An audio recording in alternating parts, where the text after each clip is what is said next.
ذرا غور سے سنیں پھر. انہوں نے کہا کہ اتنے کرپشن کے سکینڈل ہیں کہ اگر آدمی ان کے اوپر اگر کرپشن کے اوپر توجہ دے تو اور کوئی کام نہیں کر سکتا. میں پاکستانی ہوں. میں جب بڑا ہو رہا تھا پاکستان سب سے تیزی سے اس خطے میں ترقی کر رہا تھا. ہم سب سے تیزی سے آگے جا رہے تھے. پاکستان کا جو سالانہ آمدنی تھی وہ سنگاپور کے برابر تھی. نوجوانوں یہ سنو آپ, پاکستان کی جو اوسط آمدنی تھی وہ تقریباً $400-500 تھی, سنگاپور کے برابر. وہ سنگاپور آج کدھر کھڑا ہے اور پاکستان کدھر کھڑا ہے؟ 50 سال کے بعد پاکستان کی اوسط آمدنی $1,500 سے $2,000 ہے. جانتے ہیں سنگاپور کی اوسط آمدنی کیا ہے؟ $50,000 اوسط آمدنی. یعنی ہر سنگاپور کا شہری اس کی آمدنی $50,000 ہے. پاکستان کی $1,500 سے $2,000 ہے. کیا ہوا؟ سنگاپور کو ایک لیڈر ملا, اس نے سنگاپور میں عدل اور انصاف قانون ٹھیک کیا, ادارے مضبوط کیے. اور یہ جو بھی میاں نواز شریف کہہ رہے تھے کہ یہاں کرپشن اتنی ہے, ہم کیا کریں؟ اگر ہم کرپشن کے اوپر ہاتھ ڈالتے ہیں تو ڈیولپمنٹ نہیں ہو سکتی. سنگاپور میں اس نے کرپشن پہ ہاتھ ڈالا, ادارے مضبوط کیے, اور وہ ڈیولپمنٹ ہوئی جو میں آج آپ کو بتا رہا ہوں کہ وہاں اوسط آمدنی $50,000 ہے. تو کیا ہوا؟ ادھر تو انہوں نے جب کرپشن پہ ہاتھ ڈالا تو وہ تو ڈیولپمنٹ ہوئی, وہ تو ملک آگے نکل گیا. آج پاکستان کی ایکسپورٹ $20 ہے. جانتے ہیں سنگاپور کی ایکسپورٹ کیا ہے؟ سنگاپور کی آبادی 40-50 لاکھ ہے, پاکستان کی آبادی 20 کروڑ ہے. سنگاپور کی ایکسپورٹ پاکستان کی ایکسپورٹ ہے $20 ارب. سنگاپور کی ایکسپورٹ جانتے ہیں کیا ہے؟ $520 ارب. میں یہ آپ کو بتا رہا ہوں کہ جو ملک اپنی کرپشن کو ختم کرتے ہیں, انصاف کا نظام لے کے آتے ہیں, ادارے مضبوط کرتے ہیں, وہ خوشحال ہوتے ہیں. ادھر خوشحالی آتی ہے, ادھر ڈیولپمنٹ ہوتی ہے. یہ جو نواز شریف ابھی کہہ رہے تھے کہ ہم کرپشن کو پکڑیں یا ڈیولپمنٹ کریں, جب آپ کرپشن کو نہیں پکڑتے میاں صاحب تو ڈیولپمنٹ ہوتی ہے وہ صرف آپ کے ذاتی بینک اکاؤنٹس میں ہوتی ہے. آپ کے میفیئر فلیٹس بنتے ہیں, آپ کی ذاتی فیکٹریاں بنتی ہیں, قوم غریب ہو جاتی ہے, چھوٹا سا طبقہ امیر ہو جاتا ہے, ملک آگے نہیں بڑھ سکتا. تو یہ ملک بنا تھا, کبھی نہ اس چیز کو بھولنا, یہ ملک بنا تھا کہ ہم نے ایک مثالی اسلامی فلاحی ریاست بنانی تھی. تو جو اسلامی فلاحی ریاست مدینہ کی تھی, ادھر سب سے بڑی چیز کیا تھی؟ عدل اور انصاف. کیا تھا ان کے پاس؟ مجھے بتائیں, عربوں کے پاس کیا تھا؟ ابھی تو 13 صدیوں کے بعد تیل ملا تھا, وہ تو ریگستان تھا. تو کیا چیز تھی وہاں؟ کون سی ٹیکنالوجی آئی؟ کدھر سے انویسٹمنٹ آئی؟ کیا ہوا کہ وہ دنیا کی عظیم ترین سپر پاور بن گئے, 700 سال تک دنیا کی پاور بنے رہے. کیا تھا؟ عدل اور انصاف, ادارے مضبوط کیے.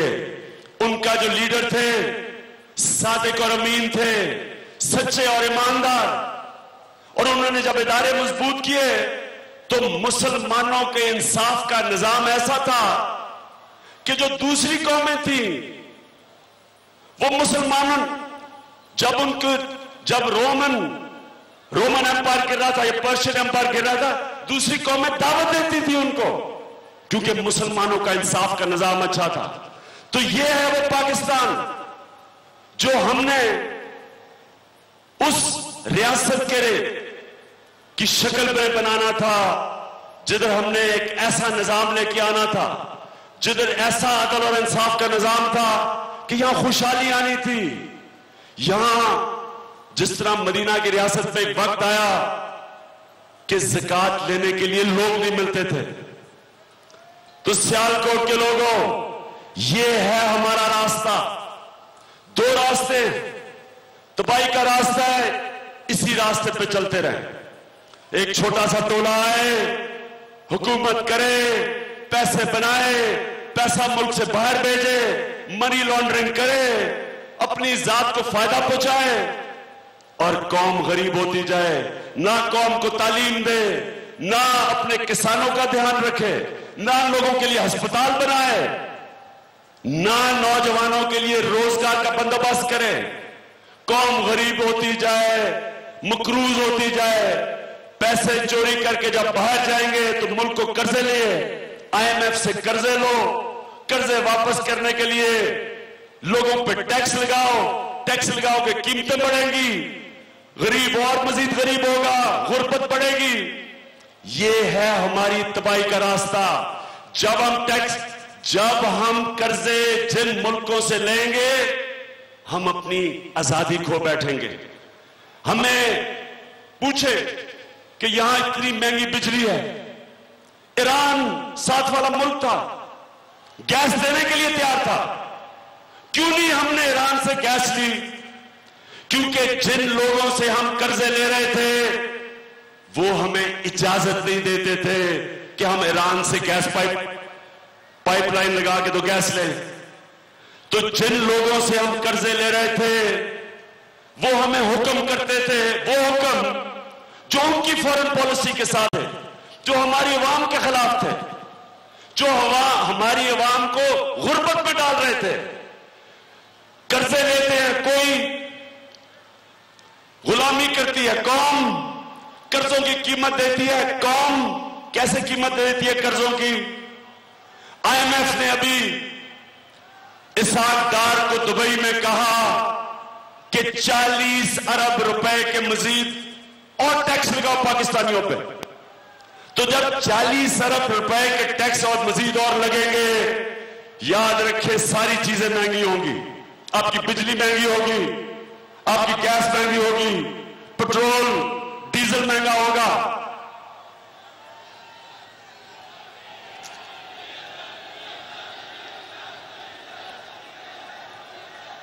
اور اس لیے میرے پاکستانیوں، آج ہم بڑے اہم موڑ پہ کھڑے۔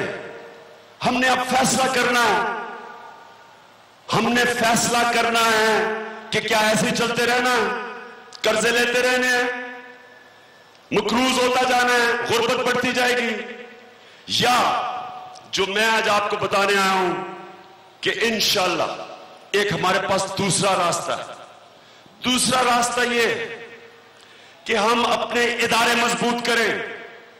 نواز شریف جب کہتا ہے کہ ہم کیا کریں، کرپشن اتنی زیادہ ہے، نواز شریف آپ کچھ نہیں کر سکتے، کیونکہ اگر آپ کرپشن ختم کرنے کے لیے قدم اٹھائیں گے آپ خود پکڑے جائیں گے۔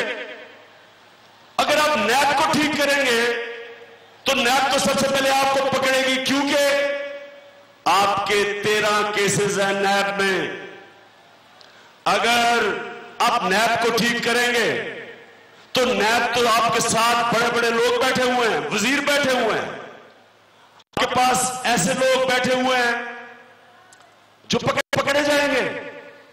تو جو قومیں ترقی کرتی ہیں وہ ادارے مضبوط کرتی ہیں، اور ادارے مضبوط وہ کر سکتا ہے جس کو خود فکر نہ ہو، اس کو خود فکر نہ ہو کہ اگر انصاف کا نظام ٹھیک ہوگا تو وہ خود پکڑا جائے گا۔